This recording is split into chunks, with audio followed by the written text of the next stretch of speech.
Friends, welcome to my class. आप सब कैसे हैं फ्रेंड्स? आई होप कि आप सब बहुत अच्छे होंगे।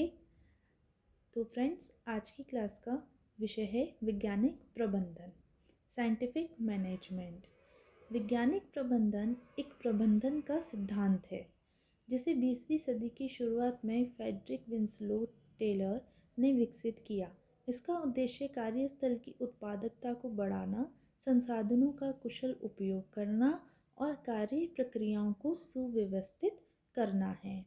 इसे टेलरवाद के नाम से भी जाना जाता है। वैज्ञानिक प्रबंधन एक प्रबंधन का सिद्धांत है कि प्रबंधन कैसे किया जाता है, मैनेजमेंट कैसे किया जाता है कि सभी जो कार्य हैं वो अच्छे से पूर्ण हो सकें, जिसे 20वीं सदी की शुरुआत में फ्रेडरिक विंसलो टेलर ने विकसित किया था। इसका उद्देश्य क्या था? कार्यस्थल की उत्पादकता को बढ़ाना, प्रोडक्टिविटी को बढ़ाना, संसाधनों का कुशल उपयोग करना, जो भी संसाधन देश के भीतर पाए जाते हैं उसका सही तरीके से उपयोग करना, उसका सही यूज़ हो, कोई भी संसाधन वेस्ट ना हो, व्यर्थ ना जाए, और कार्य प्रक्रियाओं को सुव्यवस्थित करना है। मतलब कि जो भी कार्य किया जाए वो स्टेप बाय स्टेप किया जाए, एक प्लानिंग बना के, योजना बना करके फिर किया जाए। स्टेप बाय स्टेप एक के बाद एक कार्य किया जाए ताकि वो अच्छे से संपन्न हो सके। इसे टेलरवाद के नाम से भी जाना जाता है। यहाँ पर इसको और अच्छे से समझते हैं फ्रेंड्स। प्रबंधन का अर्थ है संसाधनों, प्रक्रियाओं और लोगों के प्रभावी उपयोग से निर्धारित लक्ष्यों को प्राप्त करना।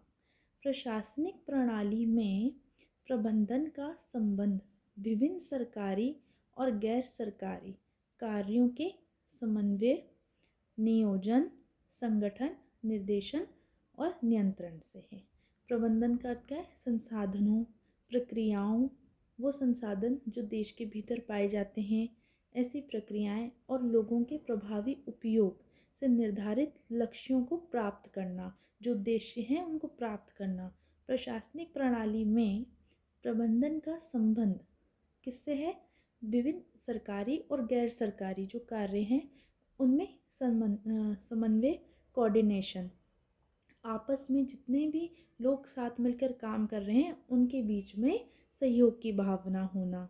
नियोजन, जो भी उद्देश्य के लिए कार्य किया जा रहा है प्लानिंग बना के करना, स्टेप बाय स्टेप उसको कंप्लीट करना कार्य को, इसको कहते हैं नियोजन। कोई भी एक बड़ा उद्देश्य होता है, लक्ष्य होता है, उसको प्राप्त करने के लिए स्टेप बाय स्टेप काम किया जाता है, तभी वो अच्छे से संपन्न हो पाता है। संगठन, निर्देशन मतलब डायरेक्शन। प्रबंधन, प्रबंधक जो प्रबंधन करता है ना, मैनेजमेंट करके चलता है सभी कार्यों को, तो वो अधिकारियों पर भी नज़र रखता है ना, उनको डायरेक्शन देता है कि आपको इस तरीके से कार्य करना है, आपके पास ये अधिकार हैं। ठीक है, तो मूल्यांकन भी करता है। एक जो प्रबंधक होता है ना, वो प्रबंधन करता है, मैनेजमेंट करता है, उसके अंडर में बहुत सारे श्रमिक अधिकारी काम कर रहे होते हैं। वो नज़र रखता है कि जो अधिकारियों को कार्य सौंपे गए हैं वो अच्छे से उनका निर्वाह कर तो रहे हैं ना, इसका ध्यान रखता है एक प्रबंधक। और नियंत्रण, कंट्रोल भी रखता है उन पर। अब वैज्ञानिक प्रबंधन के मुख्य सिद्धांत। इसका पहला पॉइंट है वैज्ञानिक विश्लेषण। प्रत्येक कार्य को वैज्ञानिक विधियों से विश्लेषण करना ताकि बेहतर और कुशल तरीके से उसे किया जा सके। प्रत्येक कार्य को, हर एक कार्य को वैज्ञानिक विधियों से विश्लेषण करना, वैज्ञानिक विधियों से उसका एनालाइज करना, उस जो भी काम किया गया, ताकि बेहतर और कुशल तरीके से उसे किया जा सके। इसका सेकंड पॉइंट है मानकीकरण। उपकरणों, कार्यप्रणाली और प्रक्रियाओं का मानकीकरण करना ताकि समानता और दक्षता बनी रहे। उपकरणों, इक्विपमेंट्स, कार्यप्रणाली और प्रक्रियाओं का मानकीकरण करना, ताकि समानता और दक्षता बनी रहे। अब इसका थर्ड पॉइंट है कार्य विभाजन। प्रबंधक और श्रमिकों के बीच कार्यों का स्पष्ट विभाजन, ताकि हर व्यक्ति अपने कार्य में विशेषज्ञता हासिल कर सके। प्रबंधक और श्रमिकों के बीच कार्यों का स्पष्ट विभाजन होना चाहिए कि जो मेन प्रबंधक है उसके पास क्या होते हैं, विशेष विशेष कार्य होते हैं, है ना। बाकी के कार्यों को वो क्या करता है, श्रमिकों को सौंप देता है, अधिकारियों को सौंप देता है, और विशेष विशेष कार्य खुद के लिए रखता है। तो उन कार्यों का स्पष्ट विभाजन होना चाहिए कि किसको क्या कार्य करना है, वो क्लियर होना चाहिए। तो हर एक व्यक्ति को ही पता होता है कि हाँ, मुझे ये कार्य सौंपा गया है, मुझे ये कार्य करना है, ताकि हर व्यक्ति अपने कार्य में विशेषज्ञता हासिल कर सके। अब इसका फोर्थ पॉइंट है समय और गति अध्ययन। कार्य को पूरा करने के लिए न्यूनतम समय और प्रयास की पहचान करना। कार्यों को पूरा करने के लिए एक तो न्यूनतम समय का ध्यान रखना, और प्रयास की पहचान करना कि लगातार प्रयास करते रहना। समय और गति का अध्ययन कि मतलब जैसे कि कितना समय लगा कोई कार्य करने में, है ना, और कितनी स्पीड से किया गया वो कार्य, इसको ध्यान में रखना। अब इसका फिफ्थ पॉइंट है प्रोत्साहन प्रणाली। कर्मचारियों को उनके प्रदर्शन के आधार पर वेतन और अन्य लाभ देकर प्रोत्साहित करना। कर्मचारियों को उनके प्रदर्शन के आधार पर, कि मतलब उनका प्रदर्शन कैसा रहा, मतलब उन्होंने अपने कार्य को किस प्रकार से संपन्न किया। मतलब कि ऐसा भी होता है कि बहुत सारे व्यक्ति होते हैं, तो कोई तो जल्दी कार्य कंप्लीट कर लेता है और बहुत अच्छे से करता है, और कोई कोई बहुत देर भी लगा देते हैं कार्यों को संपन्न करने में।